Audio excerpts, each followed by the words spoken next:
Hey guys, it's SpazRam13579 here with a layout update for January, let's see here, 14th, 2010. Sorry about that, I forgot the date.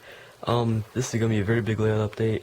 Sorry if it goes over 10 minutes. It's probably, YouTube allows 15-minute videos now, so it'll probably go over 10 minutes, but I have a bunch of stuff to show you guys, and sorry about the messiness of the layout, but I've been working a lot, so let's start with the layout update.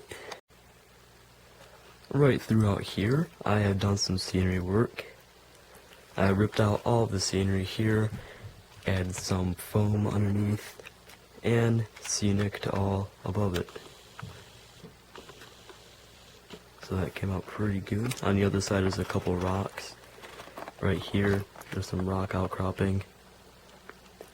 I think it came out pretty good. I like it. In the back of the layout here, I call this west siding, and I put a automatic switch machine, I guess you could call it. It's an old Atlas one. It's under the table so you can't see it, right there. So that came out pretty good, and it operates really good. Throughout here, I reballasted. There were some issues. I also took out the wires and put new wires in, right there and there. I have to paint those still. At the turnout, I put a ground throw. I had one, but I had to take it out because it got messed up somehow, but I got a new one in there, and it operates really good. I also did more scenery work around here. That's about the same, but the road used to curve off going here. Now it's just all grass and a couple rocks. Nothing much, but I just wanted to get rid of that road right there. Now it's just a lot more basic of a road. I also got a new ground throw for right here, since again the other one got messed up, but that's a new one. And I'm not sure if those in the last layout update, but I put this asphalt road in here. As you can see there, I tried to detail it as much as possible. What it is, it's Woodland Scenic's ballast. It's glued on top of foam core right there, and then I glued it down a whole bunch, and then I painted it black and then just sanded it down with fine sandpaper, and it came out really good. It looks like real asphalt. And back there I ripped out that road because it was really bad. Another thing I did, I took out that track and I redid this entire thing right there, all the way up to there.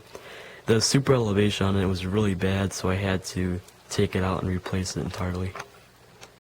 Right in front here is a pretty big change.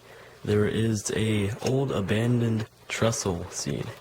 What this is, in real life, would have been like a short line that went across here, and it would have like gone way back there or whatever. And this would be before this was even added in real life, like this new SP main line. But it has some trees growing. There's a couple people in there. And here's the main scene. It's an old trestle. It's made of all balsa wood. I actually did this like 2 days ago, finished it. And right here's the main part. What basically I did, I made it look like it was collapsed, or maybe a train came off here somehow and derailed and hit the trestle. But it looks really good. And I weathered the wood and everything. I still have to paint the track. It's still really bad looking. But that came out really nice. I do like that. Right here, I did some ballasting work. It's all dry now. I painted the track and everything. That was just a tiny little section I did, just 2 turnouts.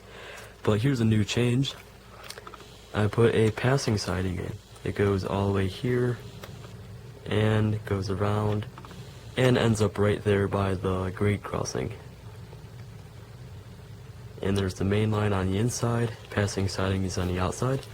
I also have another industry track right here that just comes off of the passing siding, and it goes all the way over to here. So I can have another industry, more switching. I really need a passing siding because switching got really annoying without one, so I had to put one in. It came out pretty good. And more work I did was in the yard section. I took out all that track back there. It came out really bad when I first did it, and I put sectional track in just because it was a lot easier. I soldered it and everything. It's not painted yet, but I will paint it and balance it soon. This track is actually the same except extended. Something you might notice, Allied Rally Builders is gone. It's not going to be on the layout anymore because it's just taking up too much room, and I thought I could get some more yard tracks in, and that's what I did right here. I got an extra yard track in. The original was like right in between these two. I installed a switch coming off of that switch, and it's just two now. This is going to be a caboose track. This is an engine track, not an engine facility, just an engine track. Since this yard is pretty small, it doesn't need an engine facility. And this is a yard track. It's kind of also, I guess you could say, a maintenance of way track. If there's like a crane car or something sitting there, it goes back to here also. Everything goes back to there. But if something were sitting there that needed repairs, they could put it there or whatever. And the outside three are for cars only. So it came out pretty good. Right here, I also put a ground throw. Came out really nice. And right here, at the end of the locomotive siding, is going to be the yardmaster office. It's just going to be sitting right there. It's probably going to be an old modified caboose or something. Nothing special, it's a small yard, so I don't need much. It's just going to be sitting there with a small parking lot or whatever, possibly a fenced-in area. Something like that, just to give it a more yard-like feel. I do also now have 4 operating signals around the layout. They're not operating right now because I have the system turned off, but they will be operating soon. I can turn them on, but it's just not plugged in. I have one here, one back there for trains going this way, one back there for trains going this way, and one right here for mainline trains going this way. Now this is a big change right here. For signal control, what I did, I modified old Atlas switch throw things. I had to take them apart and modify each one individually. But now, instead of having to press it to keep the light on, all you do is slide it and then it stays that color. So like now it's green and then red, whatever. And I have 18 of them on here. This is actually the power button for the DCC system. If I turn it off, you can see it just turns off. So that's pretty nice.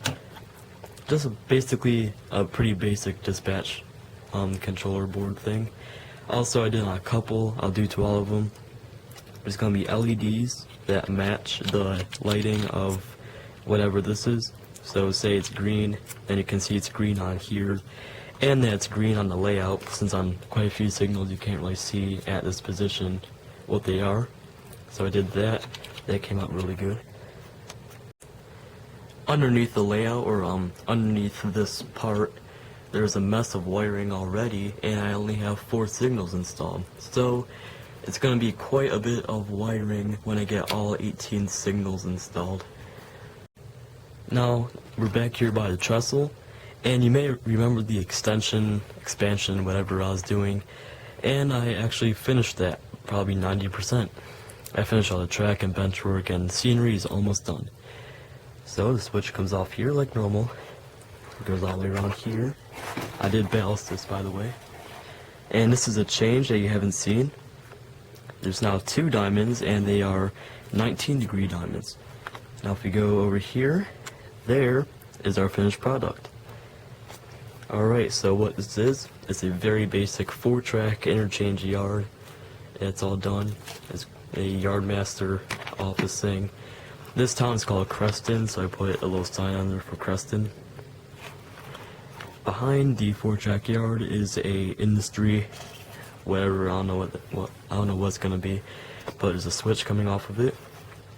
And coming off of our main interchange track to get from Conrail to SP or SP to Conrail is a double track Conrail mainline.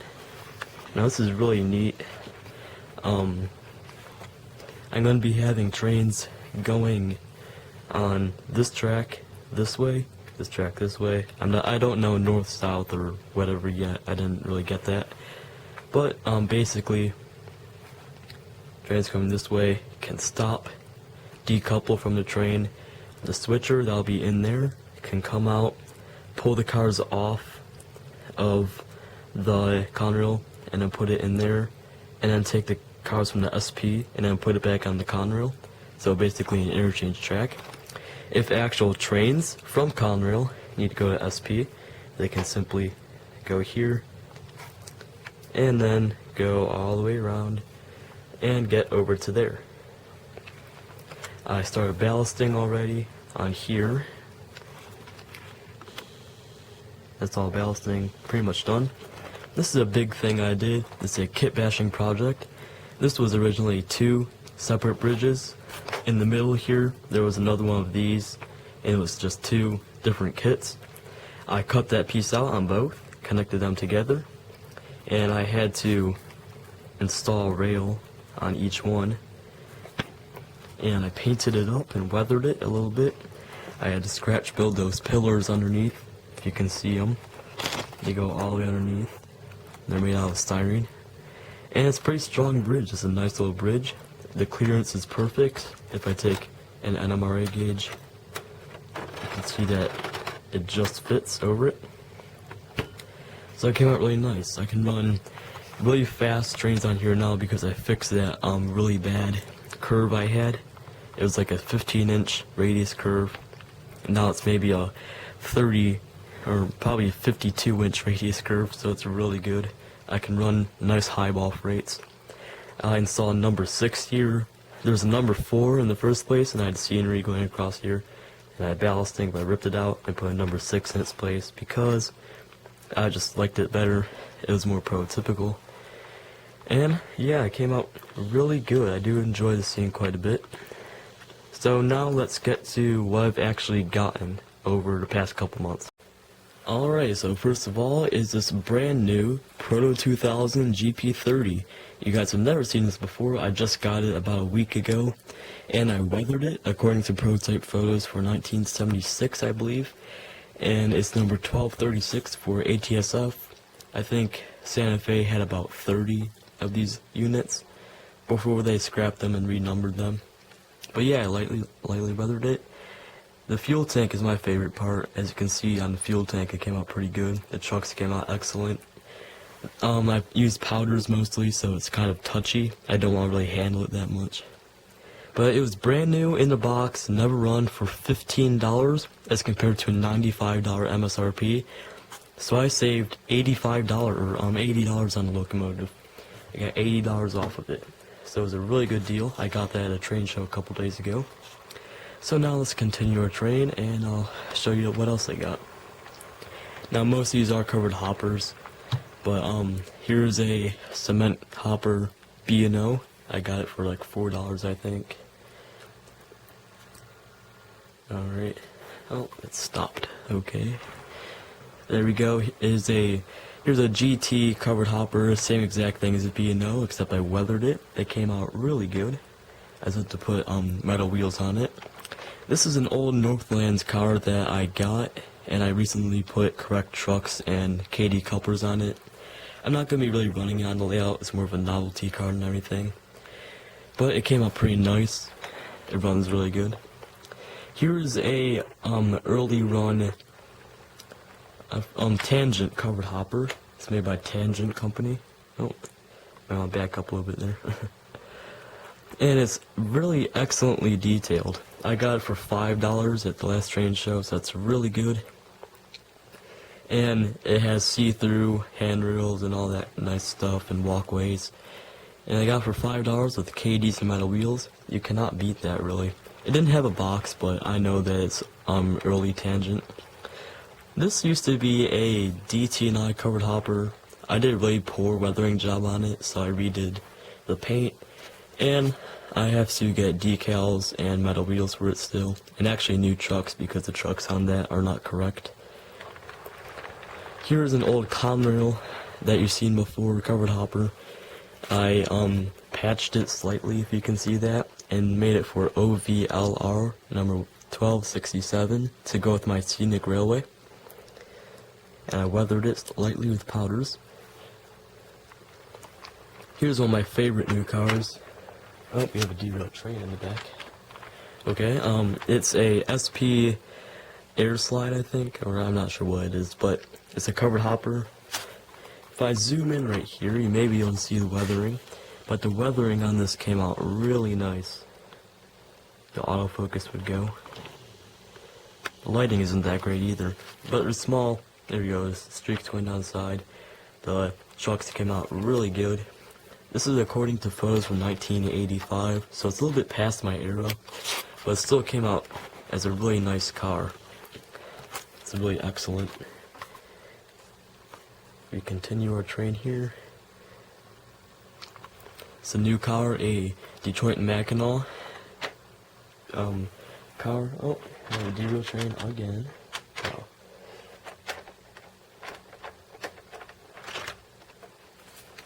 Alright, anyways, it's a Detroit and Mackinac covered hopper. I think it's a PS2 4427 covered hopper. I think that's the actual name for it. I lightly weathered it. I need to get correct chucks and better metal wheels for it because the wheels on it are not that great, even though they are metal. So that was nice. I got it for like $5 or something. Here is a older Walther's kit, and there's a derailed train again. Hang on.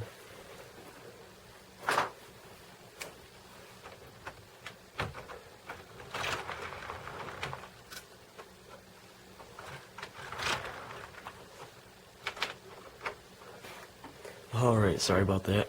This is a kind of older Walther's covered hopper kit I built. It's a Flour Mills of America GACX covered hopper. I forgot the actual name of it, but I started to weather it and it came out way too heavy, so I'm going to repaint it and get decals for it that are probably GATX or something.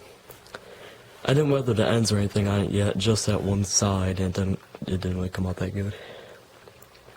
Here's a ATSF PS3 covered hopper, something like that.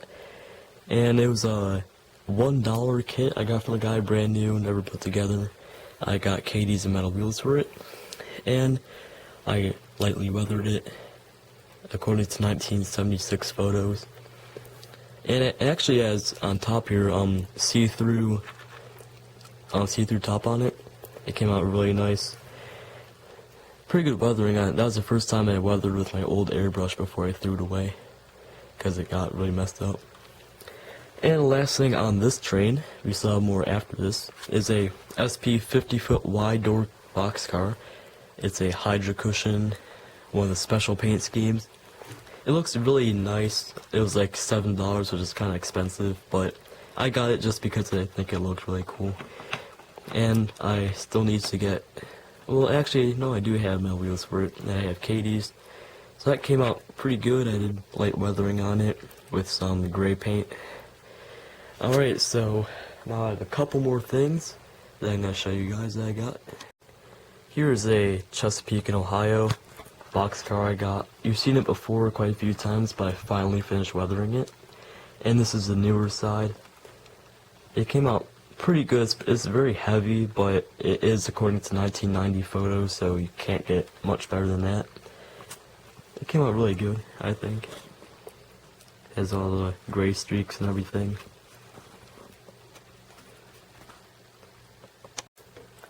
This used to be a Monon gondola, and I did graffiti on it and it came out horrible, so I repainted it black and I just got the lettering on. Those aren't decals, it's just painted on lettering.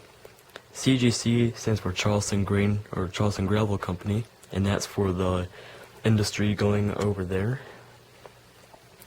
So that's one of their cars, it's number 41, and it has the gravel load in it. It's actual real ballast in it. I just glued it in. So that came out pretty good. I have some gray weathering on it to signify that it's been working for a gravel company. And I got Katie's metal wheels for it, so it came out pretty good.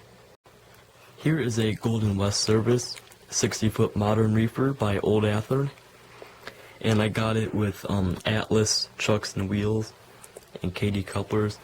I put very light weathering on it. On top it has extremely light weathering. It's just a couple very light gray streaks going down the side. I did the chucks with the blue bearing caps on there. It's a Golden West Service VCY. Came out really nice, I like it. Here's another one of those cars. Same exact thing, except it's for a banger and a roostook. I did nothing to this model. It has the original trucks on it. The guy did not put Atlas ones on this, so it doesn't run as good, but it still runs nice. It has the Intermountain metal wheels. I did no weathering to it or anything. I haven't touched it at all. So it's a pretty nice model. I like the logo on there. Here is a 4-piece spine car set I got. And I got it for maybe $4 this entire set, which is really good. And there's one of the cars. They have basically no detailing, but they're good, so I really don't care. It was $4, I mean, you can't really get better than that. Here's the little pieces that go in between the cars. They don't run that well on sharper turns like this, but on bigger layouts they run really good. I just have to get some metal wheels for them, and they should run really good. And the last thing on the list is this F7. You guys have seen this before. It's the what can you get with $90 at a train shop or something like that. But it's a Bachmann F7. It was undecorated when I got it. It was just all gray. And I painted it for my Scenic Railway OVLR. And it came out really nice. There's some detailing on it. The autofocus will go. I did the number boards on there. On the front, that's all hand painted. Those little stripes. With the light on, everything looks really good. I did not weather it at all, but there's the decals I put on it. They came out really good. And there's some more decals. It's number 127. On top is just all black by the radiators. On the back side, all there is just numbers up there. 127. Turn it back around. There it is again. This is going to go with all those passenger cars you saw. This goes with those. And it has the Blatt single chime horns, which are really cool. I like those. No detailing on the inside, but the light on it is really excellent. It was a nightmare putting KD coupler boxes on this. It had horn hook couplers, and they were really weird coupler boxes that wouldn't really work with KDs. So I had to really modify these and put KD coupler boxes on. On the front, it's stationary from the axle, or the truck. And on the back, it actually moves with the truck, since I couldn't really get it on either way, or any other way. Anyhow, it came out really nice. It's one of my best custom painted engines, I think. And I think this is actually going to wrap it up for this layout update. So, I hope you guys enjoyed it. And tomorrow or Monday, I'll probably have a video up of the train show I'm going to tomorrow. And I'll have some of my stuff running. You'll see SP4800, that GP38 super detailing. It's almost done already. So I hope you guys tune in tomorrow or Monday for that video, and I hope you enjoyed this one, and I hope you enjoyed all 15 minutes of it. So, thanks for watching. Oh my god, it's so messy. Oh well.